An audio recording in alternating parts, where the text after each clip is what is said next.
bonjour à toutes et à tous, j'espère que vous allez bien.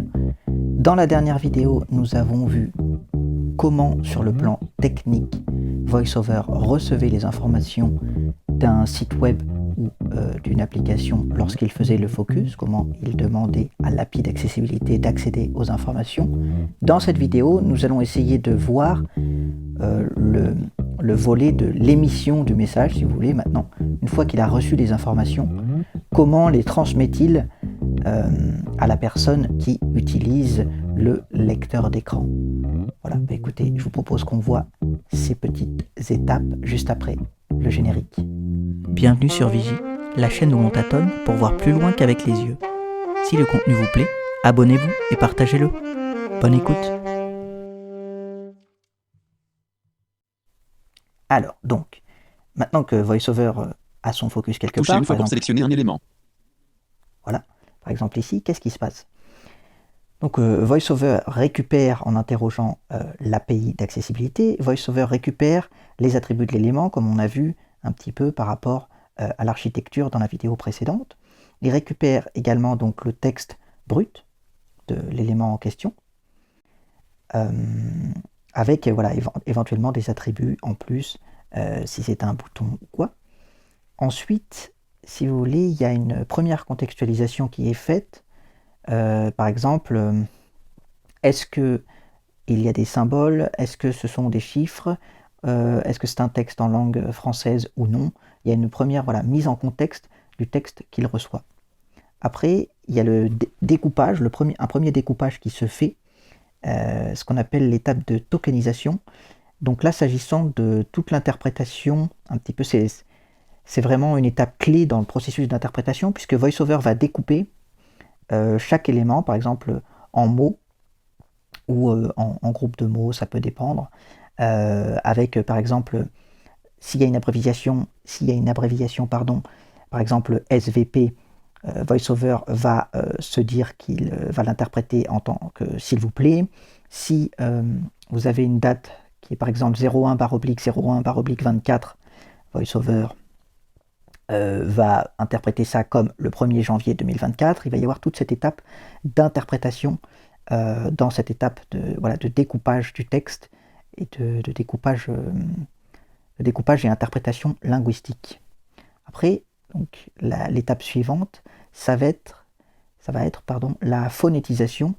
Donc là, c'est le découpage en phonèmes, donc le plus petit élément oral d'une langue, peu importe laquelle. Donc là, VoiceOver va tout découper et transformer les mots les tokens, donc les mots qu'il a découpés en phonèmes, avec notamment l'alphabet phonétique international. Donc ça, c'est une étape également très importante, puisque c'est là où en fait se passe le cœur du truc. Après, luminosité de l'écran réduite. Après avoir fait tout ça, VoiceOver va ajouter ce que l'on appelle de la prosodie. Alors la prosodie, comment l'expliquer? C'est de la musicalité dans la parole, si vous voulez. C'est-à-dire tout ce qui va être du côté de... comme il a interprété l'intonation, comme il a interprété la ponctuation dans le texte avant, il a détecté certains points de ponctuation, par exemple des virgules ou des points, des choses comme ça.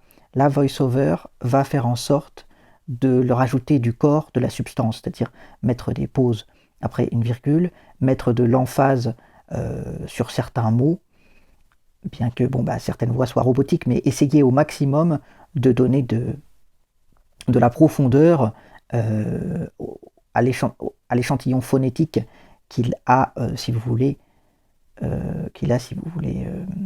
réussi à générer.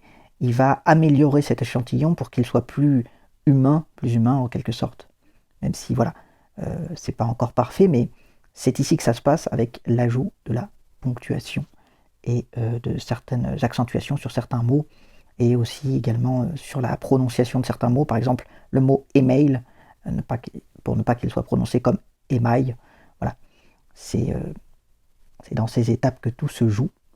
Après, une fois que donc la majorité du message à transmettre est préparé, VoiceOver va donc faire appel à ce qu'on appelle un text-to-speech, c'est-à-dire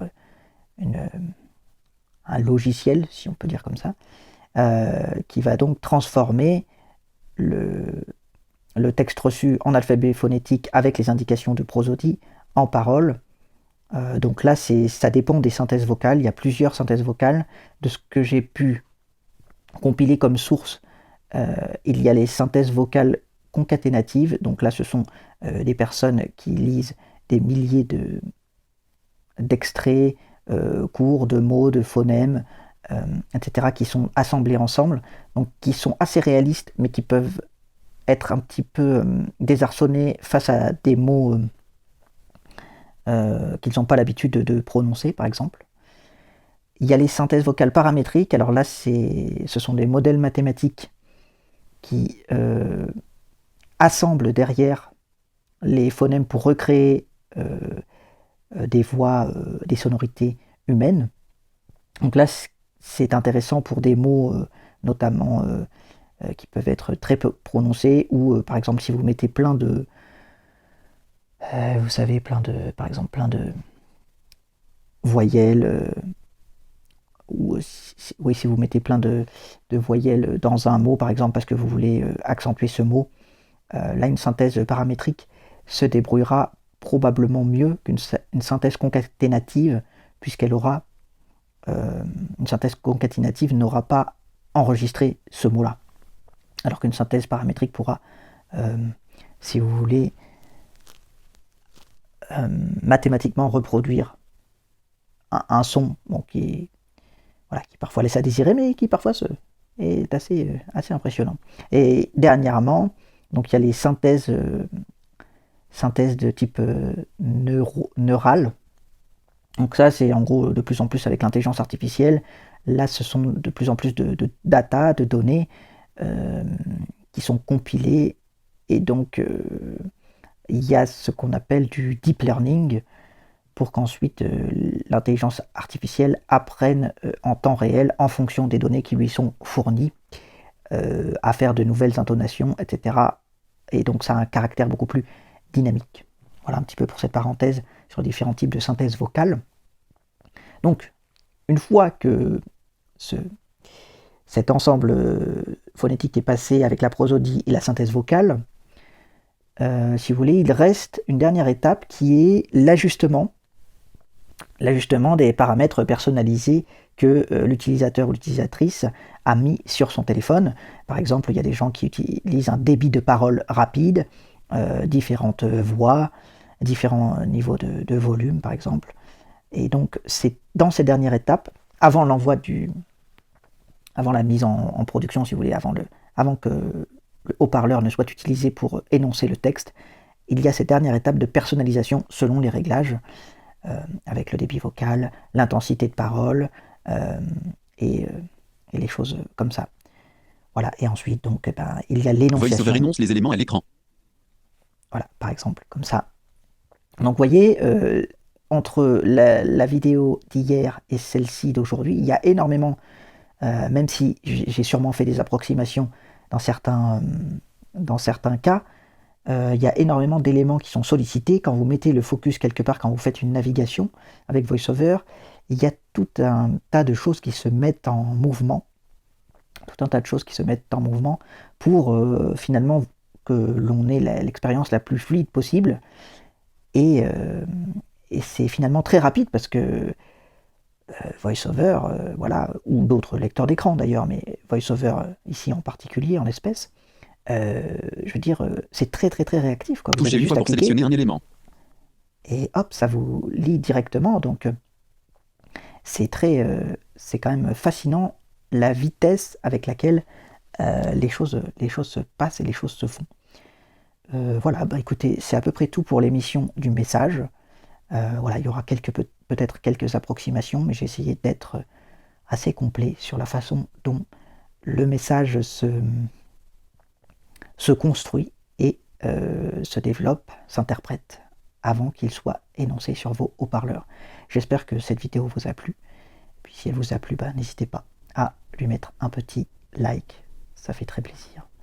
Voilà, écoutez, je vous souhaite une très belle journée. À plus.